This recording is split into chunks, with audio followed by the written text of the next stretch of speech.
इस वीडियो में मैं आपको सिखाऊंगा कि कैसे आप फोरहेड ड्राइंग में इन 3 गलतियों को फिक्स करके अपनी पोर्ट्रेट ड्राइंग्स को रियलिस्टिक बना सकते हो। तो फटाफट से सबसे पहले देख लेते हैं कि ये 3 गलतियां कौन सी हैं।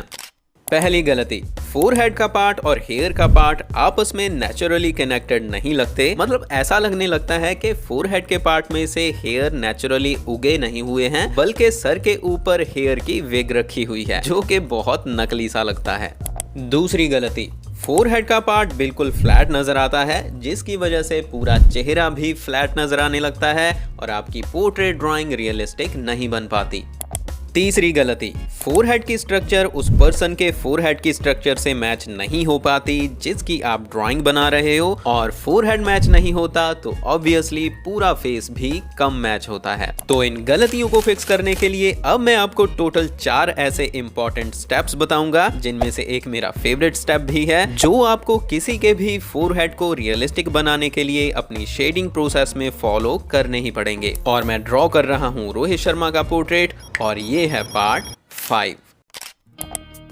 शेडिंग में हम बेसिकली पेंसिल के साथ पेपर के ऊपर स्ट्रोक्स लगाते हैं, ग्रेफाइट या फिर चारकोल की लेयर के साथ पेपर की सरफेस को कवर करने के लिए। और फोरहेड के पार्ट में शेडिंग करते टाइम पहली गलती बिगिनर्स यही करते हैं कि वो यहाँ पे शेडिंग के लिए जो स्ट्रोक्स लगाते हैं उनकी डायरेक्शन को सही से समझ नहीं पाते, और इस तरह से पूरे पार्ट में बिल्कुल सीधी सीधी डायरेक्शन में ही शेडिंग कर देते हैं, जो कि गलत है। और इसी गलती की वजह से उनकी ड्राइंग फ्लैट नजर आनी शुरू हो जाती है। तो इसको फिक्स करने के लिए आपको फोरहेड की स्ट्रक्चर को समझना होगा और फिर उसके हिसाब से पेंसिल के स्ट्रोक्स की डायरेक्शन को चेंज कर करके शेडिंग करनी होगी। जैसे कि हमारा फोरहेड ऊपर से भी थोड़ा कर्व होता है इस तरह से, और दोनों साइड से भी कर्व होता है इस तरह से। तो इसके हिसाब से अब मैं आपको दिखाता हूँ कि बेसिकली आपको फोरहेड के पार्ट में शेडिंग करते टाइम कहाँ पे किस डायरेक्शन में शेडिंग करनी चाहिए। तो फोरहेड के पार्ट में शेडिंग करते टाइम हमें सबसे पहले लेफ्ट साइड इस डायरेक्शन में स्ट्रोक्स लगा के शेडिंग स्टार्ट करनी होती है, और राइट साइड से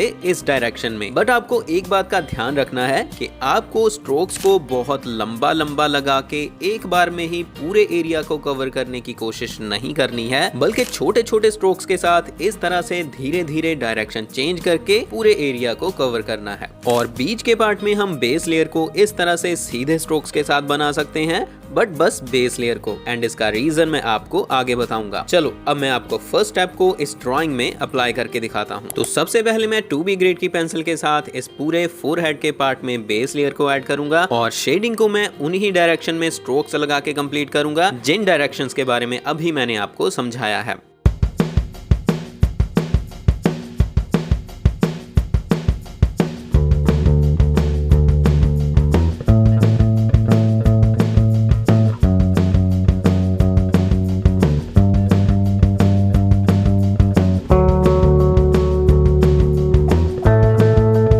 दूसरे स्टेप में हमें फोरहेड की बेसिक स्ट्रक्चर के अकॉर्डिंगली उसके ऊपर लाइट और शैडोज को दिखाना है, जिससे हम फोरहेड के पार्ट में डेप्थ और वॉल्यूम का इल्यूजन क्रिएट करेंगे और फोरहेड की स्ट्रक्चर को 3D बनाएंगे। और लाइट और शैडोज को हम बनाएंगे अलग अलग वैल्यूज को ऐड करके, मतलब अलग अलग ग्रेड्स की पेंसिल के साथ शेडिंग करके। किसी भी ऑब्जेक्ट में लाइट और शैडोज की हेल्प से डेप्थ क्रिएट करके हम उसको 3D और रियलिस्टिक कैसे बना सकते हैं, ये सीखने के लिए आप मेरी ये वीडियो देखना। इसको अब तक ऑलमोस्ट 9 लाख लोग देख चुके हैं, इसका लिंक आपको डिस्क्रिप्शन में मिल जाएगा। तो हमने फोरहेड के पार्ट में बेस लेयर ऐड करके फर्स्ट स्टेप कंप्लीट कर लिया था। अब मैं रेफरेंस फोटो के हिसाब से अलग अलग ग्रेड्स की पेंसिल्स को यूज करके इस बेस लेयर के ऊपर मिड वैल्यूज को ऐड करूंगा और यहाँ पे लाइट और शैडोज को दिखाऊंगा। बट हाँ, हमें इस बार भी पेंसिल के स्ट्रोक्स की डायरेक्शन को वैसे ही रखना है जैसे हमने पहले स्टेप में रखा था। तो इस फोटो में जैसे फोरहेड के इस तरफ थोड़ी डार्क शैडोज बन रही हैं और इस तरफ थोड़ी हल्की शैडोज बन रही हैं,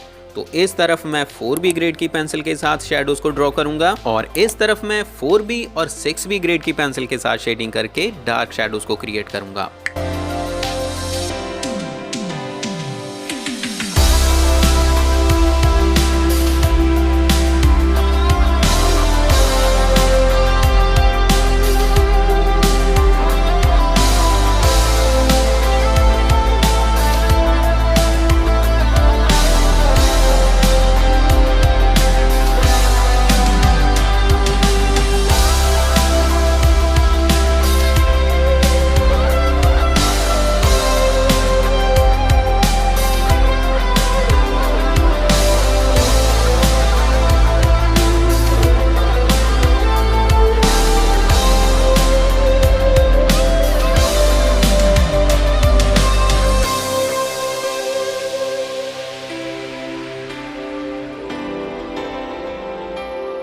एंड अब आप पहुंच जाओगे थर्ड स्टेप पे, जो कि मेरा फेवरेट स्टेप है, बिकॉज इसकी हेल्प से फोरहेड और फोरहेड की स्किन बहुत ही रियलिस्टिक लगने लगती है। तो आपने देखा होगा ज्यादातर बिगिनर्स की ड्राइंग में फोरहेड इस तरह से बिल्कुल क्लीन एंड स्मूथ नजर आता है, उस पे कोई भी डिटेल या फिर कोई भी मसल की स्ट्रक्चर नजर नहीं आ रही होती। Right, muscles. देखो, ह्यूमन फोरहेड के पार्ट में मसल्स भी होते हैं, जिनकी हेल्प से फोरहेड के इन पार्ट्स में लाइट और शैडोज थोड़ी थोड़ी चेंज होती हैं, और इसीलिए शेडिंग में भी हमें वैल्यूज को चेंज करना पड़ता है अगर हमें फोरहेड को रियलिस्टिक दिखाना है। मतलब हम बस एक ही पेंसिल के साथ इस पार्ट को बिल्कुल स्मूथ नहीं बना सकते। अगर आप रोहित शर्मा की फोटो को भी ध्यान से ऑब्जर्व करो तो आपको इन पार्ट्स में भी थोड़ी मिड वैल्यूज नजर आएंगी। ज्यादातर लोगों के फोरहेड में ये ऑलमोस्ट इसी तरह से होता है, बट हाँ, ये इस बात पे भी डिपेंड करता है कि लाइट सोर्स किस तरफ है। और इसके अलावा जो अदर डिटेल्स होती हैं, जैसे कि रिंकल्स और ये डार्क स्पॉट्स, इनको भी आपको ड्रॉ करना चाहिए स्किन को और ज्यादा रियलिस्टिक बनाने के लिए। तो चलो अब मैं इस तीसरे स्टेप को भी रोहित शर्मा की ड्राइंग में फॉलो करके दिखाता हूँ।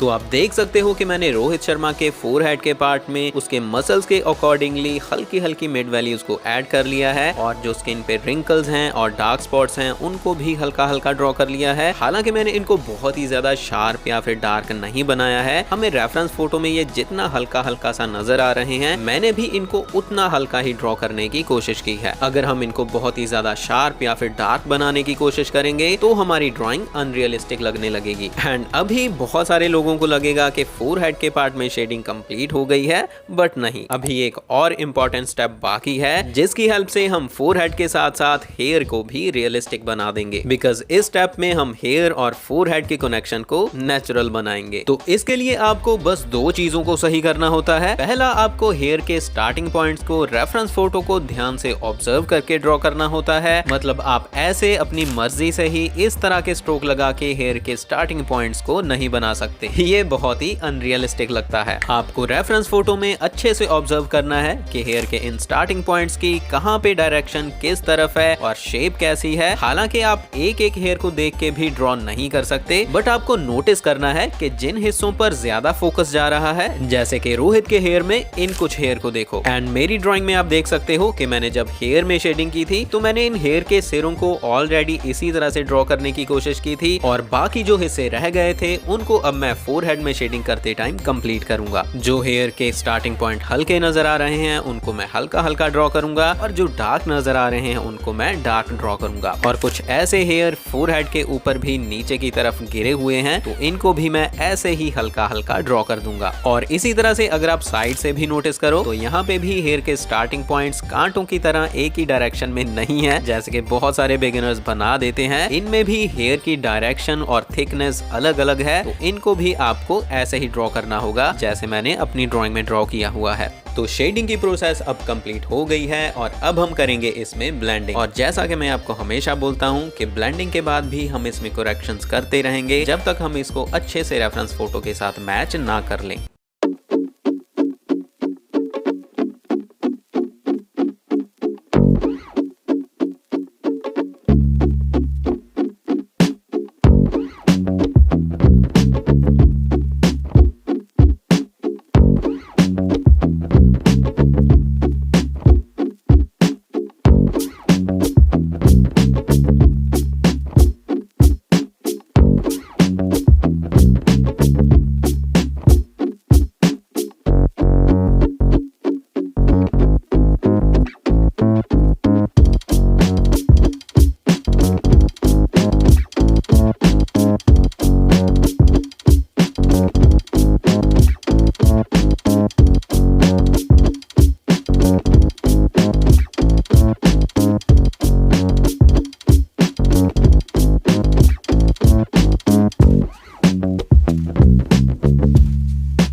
तो आप देख सकते हो कि मैंने रोहित के फोरहेड के पार्ट में शेडिंग कंप्लीट कर ली है और ये बहुत ही रियलिस्टिक लग रहा है। आपको ये ड्राइंग अच्छी लगी तो वीडियो को लाइक और शेयर जरूर करना। एंड अगर आप और शेडिंग टिप्स वाली वीडियोस देखना चाहते हो तो लेफ्ट वाली प्लेलिस्ट पे टैप करो, और अगर आप basic to advance drawing series का न्यू पार्ट देखना चाहते हो तो राइट प्लेलिस्ट पे टैप करो। एंड अब हम मिलते हैं किसी और वीडियो में, तब तक के लिए कीप ट्राइंग, कीप लर्निंग।